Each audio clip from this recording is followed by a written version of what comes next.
Dead men don't build empires, martyrs don't die. For a fiction they invented. So how did a ragtag group of fishermen turn the world upside down? There is only one explanation that fits the facts. Let's look at the record. Let's talk facts! Put the legends to the side. Examine the days after Jesus had died. The execution is secure, the scholars agree. Confirmed by Rome, it's fixed in history. But then comes the twist, the shift in the scene. The tomb was found empty. What does it mean? Now ask yourself, where did the body go? Even the enemies failed to show a corpse to the public to silence the claim. Instead they just whispered and shifted the blame. Look at the disciples once hiding in fear, cowards running when the soldiers were near. Suddenly bold, standing in the street, preaching the gospel, refusing retreat. Why die for a lie? Why embrace the pain? Look at the skeptics, what did they gain? James the brother who once mocked the Lord, and Saul the hunter who lived by the sword. From doubting and killing to preaching the name, a psychological shift no legend can claim. And this is just scratching the surface of proof for anyone hungry to hunt for the truth. The stone is rolled away, the grave is open wide. There is no one left inside. No one inside. It's not just a story, it's the anchor of the soul. The power of death has lost its control. He is risen, historically true. The first fruits of life for me and for you.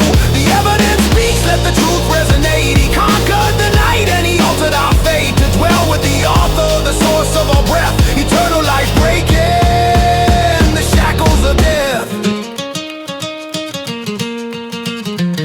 But pause for a second, why did he have to die? Why is death a universal law under the sky? It's a statistic that stands 1 out of 1. We are marching to the grave and nowhere to run. It's the wages of sin, the debt must be paid. But we bankrupt souls in the mess we have made. So the judge stepped down, he put on the skin to answer for the world and the weight of our sin. But look at the aftermath, what if he failed? If the tomb remained sealed and the darkness prevailed? Paul said it clearly, if he stayed in the grave, our faith is empty with no power to save. But Christ is risen, not a ghost in the mist, but in flesh and bone, where the scars still exist. He defeated the Sheol, he shattered the sting, ascended into heaven, enthroned as the king. The stone is rolled away, the grave is open wide.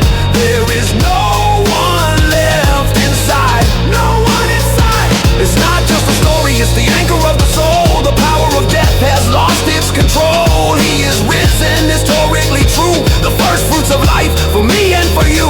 The evidence speaks, let the truth resonate. He conquered the night and he altered our fate. Dwell with the author, the source of our breath. Eternal life breaking the shackles of death. So what about you? Where do you stand? This isn't a theory from a distant land. To the critic I challenge you, don't close your eyes. Look at the facts and then realize it proves that the grave isn't final and grim, cause Christ conquered death is subject to him. And to the believer, lift up your head, don't lose your hope as if Jesus was dead. This body of dust will be transformed, and this we can trust. So fear not the grave and fear not the pain. To live is Christ and to die is gain. The darkness is broken, the verdict is in. Victory over death, victory over sin. You can verify the past, you can hope for the end. The judge of the world has become your friend.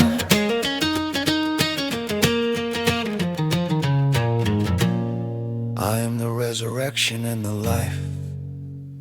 The one who believes in me will live even though they die.